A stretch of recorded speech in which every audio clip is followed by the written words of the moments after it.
Почитувани, случајот со Јон Фрчковски не е единствен во СДС.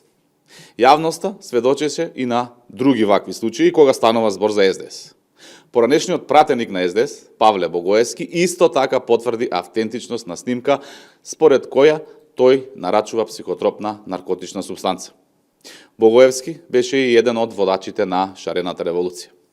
Јон и Павле се луѓе од СДС кои од една страна делат лекции за правда и ја бараат истата, а од друга страна се лица кои користат психотропни супстанци. Дополнително, во случајот со Јон станува збор за личност која е фатена на дело, како користи кокаин, на работно место. Истиот тој е поранешен помошник директор на јавното предпријатие за стамбен и деловен простор и син на грдото лице на транзитијата Љубомир Фрчковски. Јон сака да помине само со јавно извинување, а СДС во меѓувреме молчи.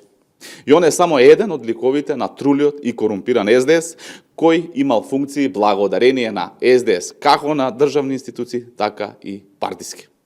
Молкот од СДС и Венко Филипче е алармантен и отвара неколку прашања, меѓу кои: дали молкот и неоградувањето од постапката на Јон Фрчковски значи дека Филипче одобрува земање на кокаин? Дали СДС ќе се извини на јавност? Дали СДС ќе побара институции да постапат согласно законските надлежности? СДС и Венко Филипче досега само потврдуваат дека се лице на корупција, на активности како што е земање на психотропни наркотични супстанци. Едноставно, дека се лице на грдата и расипничка транзиција, која ја спроведува токму ликови од СДС.